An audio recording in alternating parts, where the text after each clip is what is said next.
Salam cerdas, komunitas pembelajar yang saya hormati. Berjumpa kembali dengan saya di kanal Awali Rizky dalam sesi komentar berita.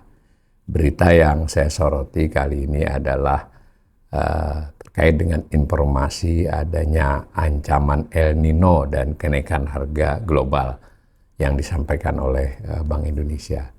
Judulnya, El Nino dan kenaikan harga global berpotensi picu inflasi. Ini antisipasi BI.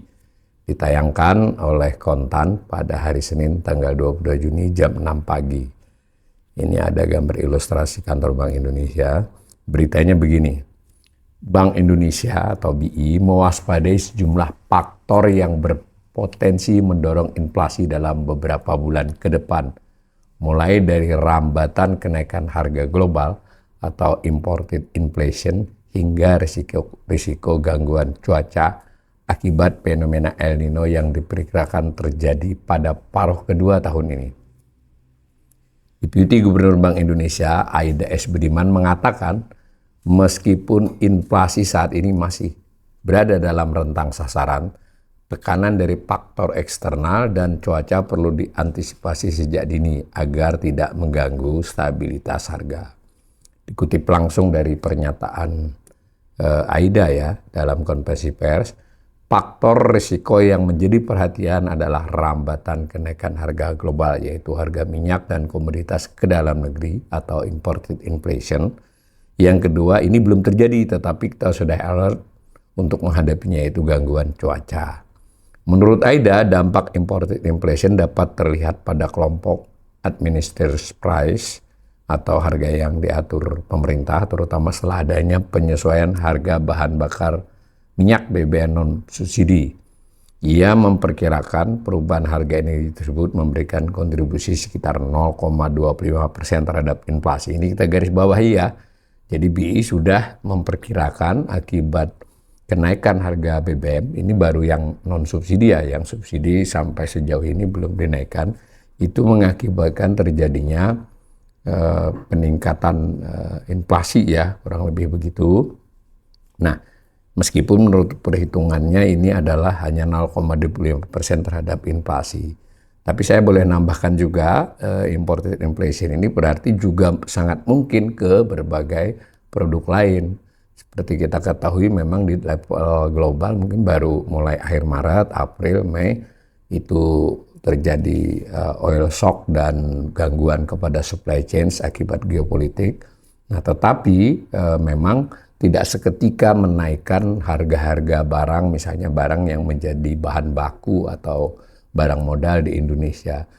Karena antara lain faktor mungkin stok yang dimiliki baik pada pihak yang mengekspor di sana, kita impor ya, maupun stok yang dimiliki oleh industri manufaktur di sini. Tetapi kelihatannya sudah mulai ya bulan Juni ini, dan dalam hal ini diduga Juli nantinya menurut saya tambahan dari yang soal BBM ini, kelihatannya imported inflation-nya akan makin terasa di paruh kedua tahun 2026. Itu tambahan dari saya.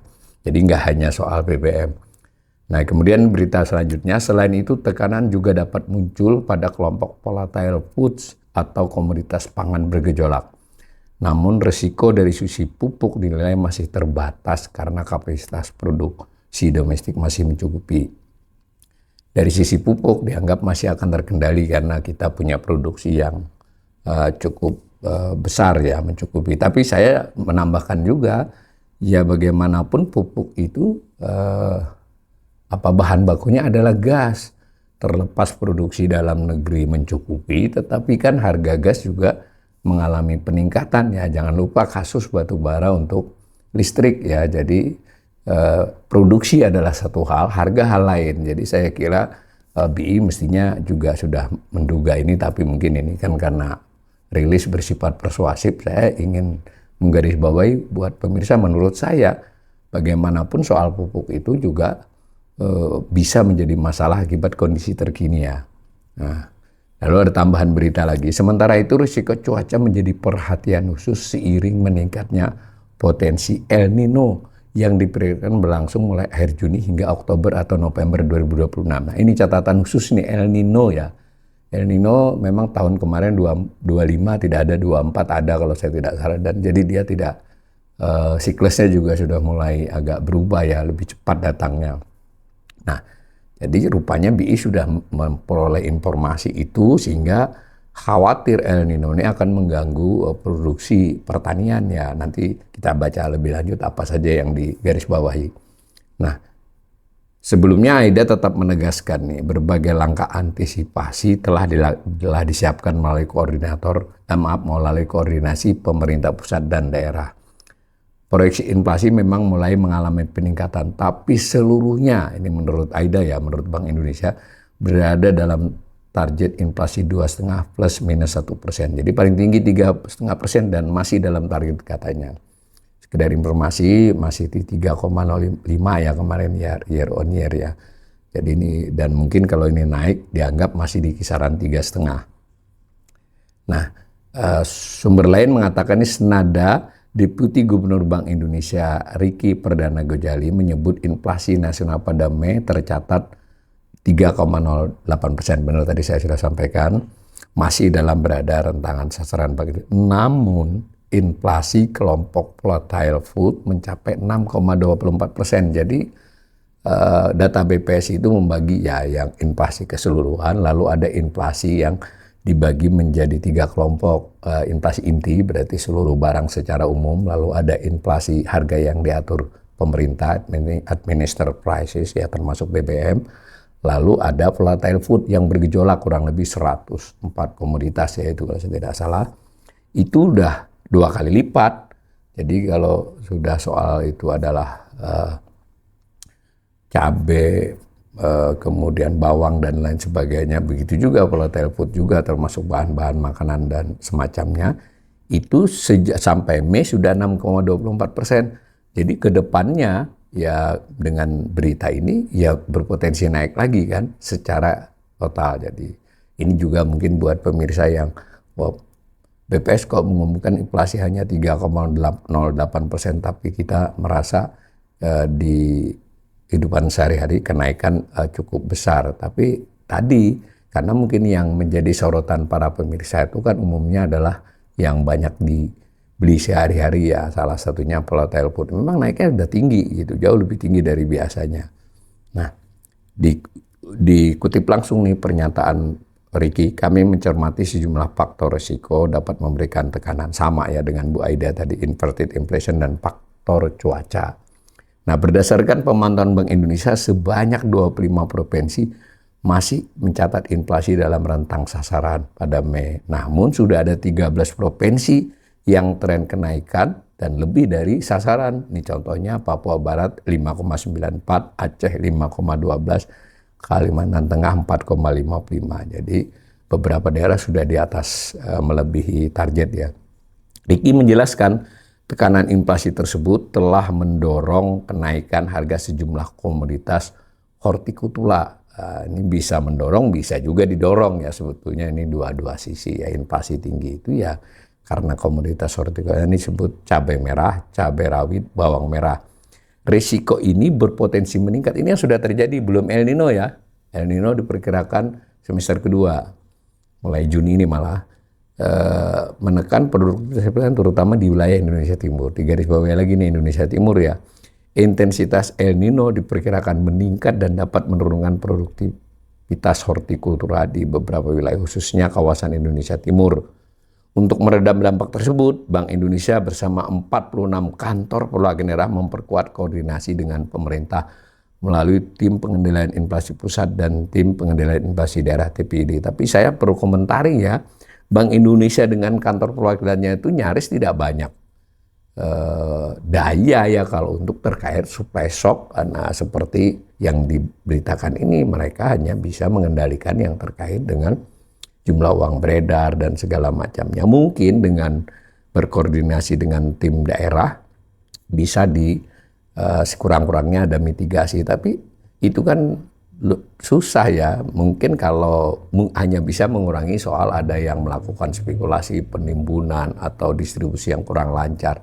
Tapi kalau memang produksinya berkurang, tetap saja supply shock itu mempengaruhi cost plus inflation, dan dalam konteks ini adalah inflasi harga barang bergejolak ya. Jadi meskipun ini disampaikan dengan bahasa yang persuasif, tapi sebenarnya sudah peringatan nih kepada kita semua ya, bahwa risiko inflasi ini betul-betul akan terjadi di semester kedua.